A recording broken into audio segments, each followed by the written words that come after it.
Okay, if you're shopping around for a MIDI keyboard, what should you get? This is another question I get a lot. So, aside from making sure it has USB functionality, that's the main thing you're looking for.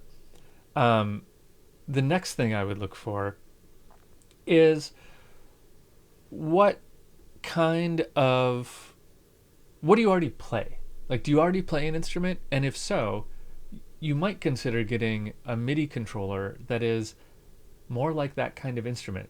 Now, notice my language there. I'm saying MIDI controller rather than MIDI keyboard because MIDI keyboards are the most common thing, but there's really no reason that your MIDI instrument needs to look like a keyboard, right? It can look like anything, any instrument. There are a lot of different MIDI devices out there. So sometimes we just say MIDI controller to mean the thing that's providing the MIDI. So let me give you an example. This is a MIDI controller that is a keyboard, but it also has some extra knobs and dials up here, right? We can map those to things, and that lets us get our hands on stuff. So it's good to have some of these if you want to be able to control some parameters of Ableton with your hands. It sometimes just feels better than just clicking on the mouse. So you might want some extra knobs. You might even want some pads to do drum stuff, to play drum stuff in. This doesn't have any pads like that, but this one is nothing but pads. So this has a bunch of pads here, a bunch of knobs, some faders, and some more buttons. So this has no keyboard on it, but it's USB, and it's just a good old MIDI controller. This one's kind of old too. This is a Novation Remote Zero SL. There's also a version of this that does have a keyboard. But I used to use this for performing, so I would map a lot of stuff to it so that I could turn different things up, play some drum hits, and then control my mix from here. It's cool. I wouldn't use this to like work on a track to actually record with, but it just shows you some of the range of MIDI devices that are out there. I could record these.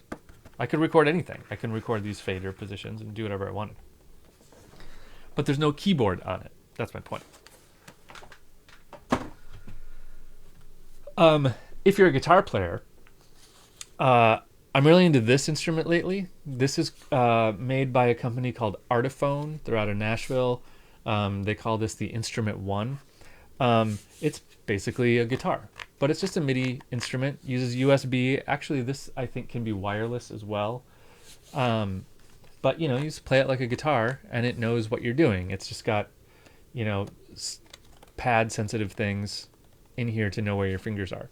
So I'm a guitar player, so I like using this to play in some stuff. It's a bit pricey, I think. If I remember right, it was maybe $500 or so. But it's really quite fun.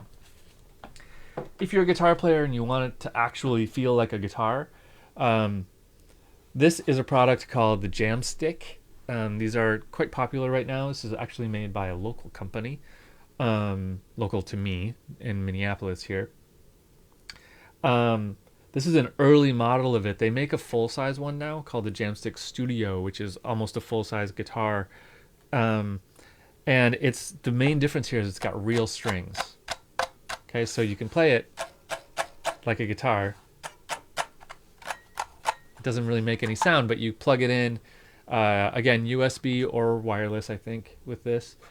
And you can just load up any instrument. You load up a piano and play it with this. It's rather fun to do. So these are pretty cool. I like them. Again, I think they're a bit pricier, probably on the $500 to $600 range for something like this. But, if you want to be a guitar player and make it feel like a guitar but control an orchestra or a synth or a piano or anything, you can do it with one of these. Now, last thing I'll say is if you're thinking, oh my God, too many options, what do I do? Here's what I suggest. If you just want me to tell you, go buy this, here's what I'm going to say. you don't need to spend a lot of money on a MIDI controller. I would start with something that has a keyboard in it. Even if you don't play the keyboard, it's just easier to control sounds that way. So get one that has, probably 3 or 4 octaves of keys. So it'll be, about this long. And then a couple of knobs and some pads for doing drum stuff. You can get something good for $150. Will get you everything you need. And my favorite one right now in that price range is the Novation Launch Key. Okay, there's a series of Novation Launch Keys that are basically various sizes. So get one that'll, fit on your desk and sit right. But I really do like the Novation Launch Keys. I don't use one anymore because I switched to this fancier keyboard, but I used to use one exclusively. I took the one I had up to my recording studio, but very reliable, very affordable, solid little piece of gear. I liked it. So check out the Novation Launch Key if you just want me to tell you something to buy. It's solid. It works great.